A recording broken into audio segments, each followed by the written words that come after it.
from a great week in West Virginia. Say hi, everybody. Hi! All right, so a couple different places that we worked this week was Shepherd's Pantry, which was a food pantry, Simpsons United Methodist, which was a soup kitchen, and Appalachian Outreach, which did kind of a thrift store outreach or disaster relief types of things. One of the big emphases that we had this week was on people, and so keeping people bigger than the tasks that we have. And so one thing that you're going to hear in this video is people that impacted our team here, and hear how they changed their lives, maybe changed their understanding or inspired them or motivated them. So let's go ahead and check that out. All right, so I met Harley. We put some shelves together with him in the downstairs of the food pantry. He shared with us that he had gone through some hard times and did a Bible study at the church, and every day someone would either mention something or he would read something or say something that would tie into it and would wouldn't let him forget it, and that really helped him get through those hard times, and he is no longer going through any of those hard times or struggles. Okay, the people that impacted me the most this week was Richard and Felicia. They were a couple that attended Trinity Lutheran Church where we stayed at this week. They invited us to their house for supper and to swim in their pond, and they were just really welcoming and didn't care that we were pretty much just strangers to them. They gave off the grandparent vibe, and I love that. They're like a pretty they're almost like a role model for me. So I wanna kind of be like that once I'm that age. I'm gonna talk about James. He impacted me because of his work ethic. I think it's impressive that he can work a 50-hour job, come home, still work at Shepherd's Pantry as a volunteer, and then go home to his family. He has 3 adopted kids, so I think he's trying to adopt one now, but he impacted me just by his work ethic. I think that's pretty amazing. Hey guys, I'm going to be talking about Harry. We met him in the soup kitchen, and he is the oldest of 7 brothers.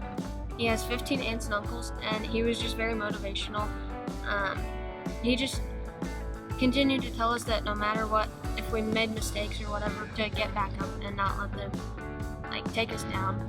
And he was just so welcoming and kind and wanted to talk to us no matter what. So yeah, I had a few people that kind of left an impression on me, but probably maybe the most was Angie. She worked at Appalachian Outreach. Her story is interesting. She drove about an hour to work.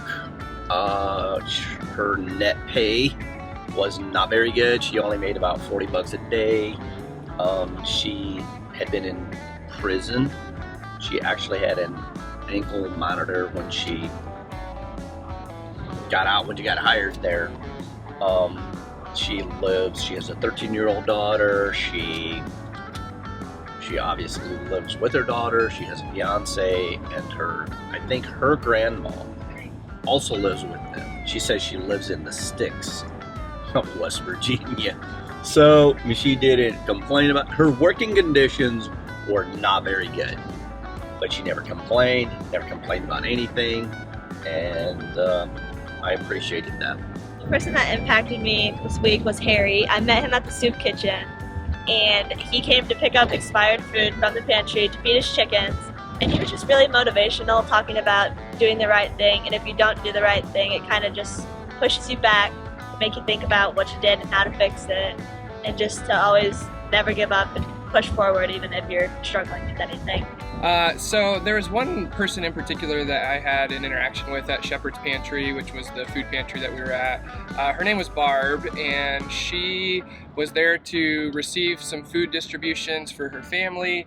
And we got to talking, and she shared about how she had, in the last couple months, hadn't been at the food pantry because she had so many health issues. She was on a ventilator, she had congestive heart failure, had a stent, had pneumonia, just all sorts of things, and was basically on her deathbed. And so we had a chance just to talk through that. I had a chance to pray with her at the end of that conversation, and it was just an incredible interaction. Hey guys, James is the person who impacted me. He worked at Shepherd's Pantry, and they distribute food, and he is a servant of the Lord and cares about everyone. I wanted to talk about the kids from Wheeling last night that we played with. They came and asked us to play a game of football with them for Mason's birthday. So we went out and played with them, and it just made a really fun last night for us, and got to meet a lot of kids and had a lot of fun. Okay, so at the soup kitchen, I was able to visit with Martha during lunch, and she said that she volunteered at the soup kitchen one day a week, but then she also volunteered as a chaplain at a local hospital. And it was really cool just to hear her say that how it was an honor for her to sit there and just listen to people as they were in their last moments of life, and just was able to like share Jesus with them and share their struggles, and that was really inspirational for me.